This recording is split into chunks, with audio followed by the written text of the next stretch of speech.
Before we start, I'm just going to do a little bit of self-shilling because my Let's Play channel doesn't look very appetizing right now, but I want to change that in the near future. Yes, the big 3-hour blocks of me playing Xenogears with no commentary won't go away until I finish Xenogears, and then there's going to be 3 Xenosagas worth of that too, but I want to start doing, actual Let's Plays. And I realized, hey, Astral Chain is a Platinum game, it's also something a lot of people who follow me are looking forward to. I can LP that when it comes out, so the first episode probably won't be out on release day, but I'm going to try to Let's Play Astral Chain, and as soon as I'm out of the 3 houses hole, I'm going to do something with the GBA Golden Sun games. Not sure if that's an LP or stream, but I also just want to put, more random, one-off, not scripted type videos on that channel, and also, because of the 3 houses hole being very deep, I have a few FE videos that I want to put on this channel. But anyway, let's get into the actual video. An entire horizon of white. A sea of clouds, and at its heart, the world tree, piercing the heavens. This is the world we call home. Alrest. Story goes that when the world was young, everyone in Alrest lived on the tree, together with our divine father, the architect. According to the tales, it was a bountiful land, and the people there had the power to command even the heavens themselves. They called that paradise Elysium. But then, one day, we were cast out. Nobody knows why. Perhaps we angered our creator, or perhaps it was something else entirely. All we know is we were forced to leave Elysium to live here in Alrest, where it turns out life was pretty hard. But when it seemed like we would surely die out, the architect took pity on us, sending his servants, the Titans, to save us. The few of us who survived settled on the Titans, and we've lived in harmony with them ever since. But now, those Titans are beginning to die out. This is the legend of Elysium, as told to us by Rex at the beginning of Xenoblade 2. It's the story by which he lives his life believing it to be completely true, and the driving force behind his quest throughout the game, and yet it gets pretty confusing if you actually start to think about it. Spoilers for the main game and Torn of the Golden Country will follow, so, that stuff. The legend does end up being more or less true, but only in a very broad stroke sense. The humans who lived in Elysium alongside the architect, and the people who lived on the Titans on Alrest, are not connected in any way. The latter is not the descendant of the former. Far from being God, the architect is just kinda a dude from near-future real world who screwed up royally and wiped out all the rest of humanity, and in attempting to atone for his sins, created Alrest, including the people who lived there. So there was no humanity being kicked out of Elysium and forced to live on Alrest, and then given Titans. Humans actually sprung up from Titans, which were created by the architect, in an attempt to replicate normal old Earth. Overall, this is a pretty typical Garden of Eden type story. It's far from the first game to have something like this, and Xenogears, unsurprisingly, has a very similar legend in its backstory, since, Xenoblade 2 is more or less a retelling of that, but I won't say any more about that, because if you don't know Xenogears, you should be watching my Xenogears recaps. 2 shameless plugs in one video, nice. But the fact that the world tree is a thing that definitely exists and everyone knows about makes Rex seem so much less insane for wanting to go to Elysium than if someone nowadays was like, yup, I want to go find the Garden of Eden. Yeah. So, it's got that going for it. The weird thing about this whole story, though, is there's no clear way for this legend to have actually been started in the first place. And yes, before you ask, there's a much better explanation in Xenogears for how that story came to be. Obviously, reality gets distorted as the same stories are told by word of mouth through different people, and that's basically how a lot of myths are formed, and that likely happened in Alrest. Plus the fact that the low-tech residents of Alrest wouldn't really understand the idea of a space station anyway, and, well, we're showed that because the party reaches a space station and has no idea what it is. But the only person who is alive for both people living on Elysium and people living in Alrest is Klaus, aka the architect himself, aka the guy who literally didn't interact with anyone from Alrest at all until Malos and then the party reach him in the game thousands of years after this legend actually started. So, how did this come to pass exactly? But wait, you might be saying. Amalthus climbed the tree before and seemingly reached Elysium since he got the Aegis cores, and he's a corrupt church leader, and we all know how it's possible for people in power to rewrite history and stuff. Except for the part where Indal existed for hundreds of years, if not thousands, before him. And worship of the Architect and the Legend of Elysium were already major things in Indal. And the mural of humanity leaving Elysium and heading to Alrest in the big central square of Indal was there in Torna before Amalthus became Praetor.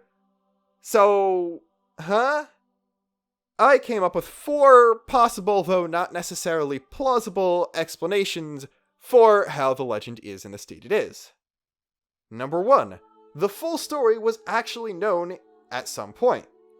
It could have then just been perverted by the ages as different tellers changed and embellished certain things and the actual meaning was lost over time, and then eventually, Indal, knowing the modern version of the legend Rex knows, came into power and then started preaching that as religion with the Architect as God, and then from then it didn't change anymore and devolve further from the truth, and then that's just how it reached modern ears. Torna shows that at least a bit of the land of Moritha is known through salvaging, including technology that could possibly be interfaced with to learn at least a bit about the old world. One potential thorn in this is the fact that our main character is of course a salvager and doesn't know any of this stuff, but keep in mind the people who are talking about this were Indaline. One of them was a sketchy black market mad scientist type dude, so this clearly wasn't common knowledge. Also, they were Indal. Amalthus was already a quester who seems to be pretty high ranking, so this clearly was an in-the-know thing only, and Amalthus was probably interested in this stuff because he climbed the World Tree himself, and because he was a salvager in his youth. Also, it doesn't seem like Rex salvaged from close enough to the World Tree to get stuff directly from Moritha at any point before you actually get to Moritha. Also, the Great Void wasn't always there, so it's possible people had just partially made it up the World Tree before. Multiple blades are shown as being able to partially understand the technology and stuff written down there. Cosmos actually knows how the World Tree was built. Adenine is just Bazinga lady, so she's actually smart enough to figure some of this out on her own. So they could have actually gotten info from there and gotten some sort of incomplete picture of the truth. Number 2. The Titans spread that actual message exactly, or the real story, and it got corrupted over time, as in the previous point. Gramps is a special Titan because he can talk, but nowhere is it implied that he's the only one. Klaus created the core crystals directly, and at some point before the Aegises were taken away from him, he probably could have basically backdoored his way into them and edited them however he wanted, which is a possible explanation for how Talking Titans came to be, I guess. Either that or Gramps was just a weird special case where he kept a little bit more of his bleedy side as compared to all the other Titans who fully lose their memory again or something. So an older model Talking Titan might just have known the complete story at some point, either from having a bunch of leftover code and stuff from the Aegis cores, or just by it being put there intentionally from Klaus, told it to humanity, died, and then the story just got corrupted over time again. Sort of like a not messenger angel for Klaus being not God in this situation. If the Titans are dying out at the time of the main game, then probably the talking ones are dying out too, so people with the actual story could be getting lost along the way, and Gramps, even though he is a talking Titan, doesn't seem to know any more of the story than Rex does, thinking of himself as a messenger of the Architect, so it's possible that, even among the Titans, the story did get lost. Number 3, Amalthus wasn't the first person ever to climb all the way up the World Tree and get to Elysium. It might seem a bit weird, but keep in mind the amount of information that was lost just in the 500-year time span between Torna the Golden Country and main game Xenoblade 2. Then keep in mind that the calendar the Praetorium is keeping is already in the 4000s, which means recorded history goes back millennia before then, and non-recorded history probably more millennia before that. So is it really that hard to believe that someone else went up the World Tree at some point, and they were just forgotten to time because of the amount of time in between when that happened and when we actually see characters inhabiting the world. It also just seems like it was kind of easier to do at some point. There was, again, no Great Void. There was no Indal keeping people from getting up there and finding out the secrets. And there was less powerful wildlife around the outside of the tree that was adapted to living on it. Like, Reverioland cells are some of the highest level land cells in the game, but they didn't start out that way. They had to evolve and adapt and stuff to low oxygen climates or something. I'm definitely taking this one a little bit too far.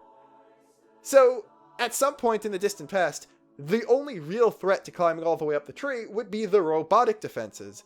But even that can be brute forced with enough people, or even just a few blades with the right skill set that are specifically designed to shutting down machines, and then you could make it up to Elysium. They also don't need to have actually met Klaus or talked to him at all. Context clues alongside the history of Alrest as it was recorded would probably be enough to piece together enough of the story to get the myth in the first place. There's also the weird original Aegis artifact, which is a giant vase that you see in Torna that Malos destroys, and he's like, yep, I'm the Aegis now, bitches. This makes a lot more sense in the Japanese version, because instead of being the Aegises are called the Holy Grail, so the original Aegis that Malos got his name from being a grail makes a lot more sense, because he's called the Holy Grail. And Indal has that. Allegedly, it came from the Architect, or from Elysium or something, and we know Amalthus didn't take it down, because we have cutscenes, and the only thing he took down was the Aegis cores. Also, in the past, Elysium might not have been as decayed as we see it in the game, and Klaus might have manipulated things using conduit and admin control to keep people from finding too much stuff out. The only hard part there to explain would be them figuring out that Klaus existed at all, but I guess they could be like some sort of Alrest equivalent of real-world humans using divinity to explain natural phenomena, but with high technology that they didn't understand. That's a very sci-fi explanation for it, but this is Xeno, this is par for the course. Number 4. Judicium. Just Judicium. I don't really know what else to add, because Judicium knows a lot more than you'd think just by playing the main game, as seen in Torna. The base game is just, oh, they figured out flesh eaters, and were an old nation that lived on Temperantia at one point, and then they died out at some point.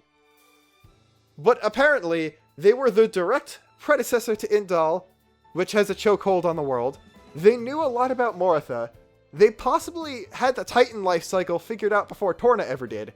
So, they very easily could have created the legend at some point, hundreds of years before recorded history, and Indal just kept up their doings. Or the full truth could have been known by Judicium and just lost with them, and then the Indaline extrapolated out of what they could recover. And just in general, if Judicium had access to this much stuff, it's possible that previous civilizations had even more, and the truth was just lost and decayed over time, to the point where it seemed more like myth than reality and became a religion. Another spin on the classic, hey, we're in a fantasy world, but every civilization preceding ours had a stupidly high level of technology that inexplicably doesn't work anymore trope. Also very par for the course for Xeno. And lastly, Klaus uses terms like the Architect, the Aegis, and Elysium, despite those not really being the terms he would have used. He used Trinity Processor Cores, I am a very sad, pathetic old man who accidentally killed the world, and I guess Elysium was actually the name of the space station, so that one's a freebie, but there's no weird explanation for that. It's just that he's been able to observe life on Alrest the entire time, so he would know their language, their customs, and their terms for stuff that he knew by different names. Yep, that's all I got for this one. I don't know why it's been this long since I did a weird theory about Xenoblade 2, but here we are. I just made a weird theory about Xenoblade 2. I haven't said like, comment, and subscribe in a long time, so do that, you whippersnappers, although I'm sure no one who's not already subscribed is still watching me at this point. Yeah, thank you for watching. I hope you're looking forward to more stuff, and by more stuff, I mean more Xenogears and Xenosaga in the future, but I don't have anything else to say. It's been long enough for the end card. Until next time, this is Luxin, signing off.